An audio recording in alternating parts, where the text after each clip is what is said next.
What I am about to tell you in this article is probably going to be disturbing, controversial, and for some, ludicrous and unbelievable.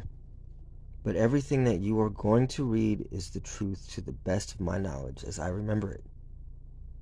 I want to make it clear now from the start to those who refuse to believe this. You have a right to believe what you want and have your opinion. But remember this. You are a Christian, a child of the living God, and you have an enemy. His name is Satan. He will do all in his power to drag this world to hell, and he will go to the utmost lengths to achieve this. Some of the things which I have witnessed with my own eyes are beyond a doubt the most terrifying experiences I have to date. They are not bad dreams, hallucinations, figments of my imagination, spiritual attack, or just outright lies. No. What I'm about to share with you is most definitely and undeniably real.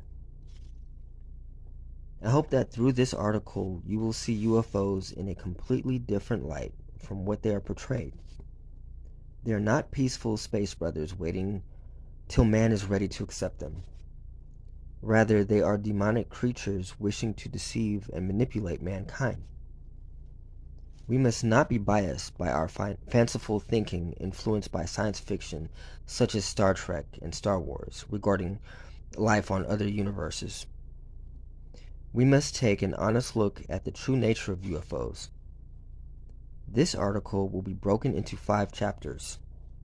In the beginning, personal log, abduction, crossover, and bloodline pollution. The first 4 will be a personal testimony, whilst the last will be a theological discussion at the nature of UFOs. My story starts when I was between 3 and 4 years old. It was late, cold, and the sky was crystal clear. It was a typical cold Scottish night.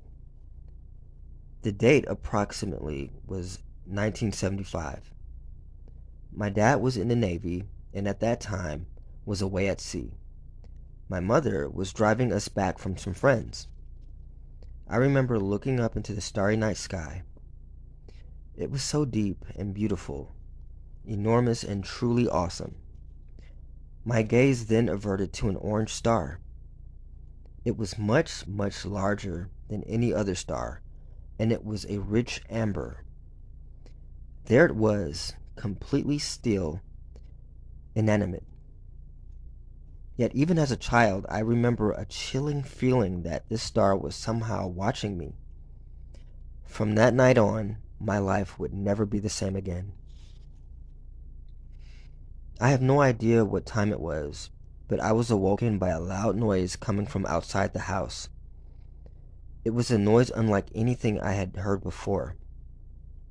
A loud swishing noise, the sound of a pan frying something, with a deep bass hum. Being so young, it scared me witless. I knew nothing else but to hide under the bed covers and hope that it would go away. Everything went black, and I forgot about this incident until 6 years later when it would happen again.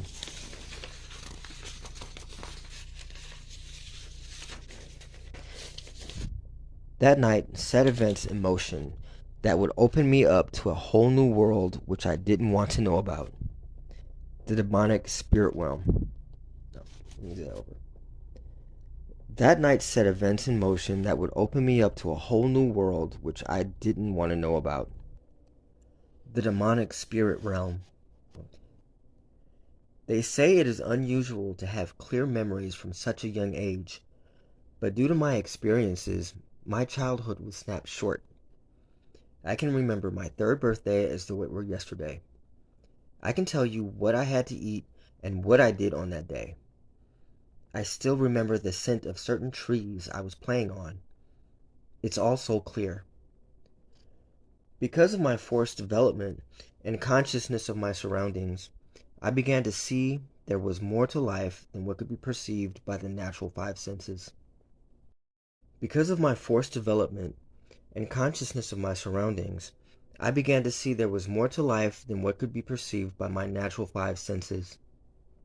Every night at 6 o'clock, I would receive a visitor in my bedroom.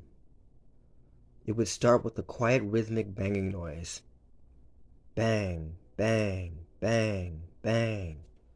Louder and louder it would grow. To start with, I used to hide under my bedclothes and then it would go away. But after a time, I became curious as to the cause of the noise. I became more brave and thought I would face this thing, whatever it was. Again, every night without fail, the banging would return. Louder and louder it grew until a spinning object would materialize. It spun in time to its own rhythmic pulse. Larger and larger it grew, slowly spinning towards me. One particular night, I let it spin right up to my face before I hid under my bedclothes. Something which I thought odd was no one else heard the banging, not even my own parents. Some would say that all this was in my mind. I would have agreed with you, except that one day I had a witness, my mother. The banging noise came during the middle of the day, whilst I was playing with my toys. Feeling fear and panic, I screamed out for my mother. She ran upstairs into my room and heard what I heard. She cried out to my dad, who, when he decided to come, heard nothing, as the noise had long gone. Something I remember very clearly at this time was the dreams I was having. They were very frightening and beyond anything I have ever experienced. I can only describe it as having a drug trip in your sleep. I would be in a corridor made entirely of aluminum. The floor was straight, but the walls went up a little way, then curved over into an archway. This seemed to be the shape of all the rooms in these kind of dreams. I remember walking around from room to room. Some of the rooms would have people in. Normal people sat at a table as though they were going to be fed something. I remember seeing my mother in there once. In these dreams, I was always taken to this one place, where there were creatures who had dry, leathery skin. It felt like an old, dried-up leather handbag. This thing that always stood out in these dreams was the texture of their skin. The touch of them evoked such strong, powerful imagery. I cannot describe it. I would then be subjected to tests. I would see objects spinning in front of me, and I could comprehend everything about them in my mind. I could even feel the physical weight and dimensions of these objects in my head, as though I were holding them in my hands. A common image I was shown was the wheel of a car. This may all sound very odd and cryptic, but two things remain true. Firstly, these are not the kind of dreams a healthy 3-year-old boy has. Secondly, these dreams are in fact pieces of a puzzle that eventually fit together to show a frightening revelation which will be looked at in Chapter 3.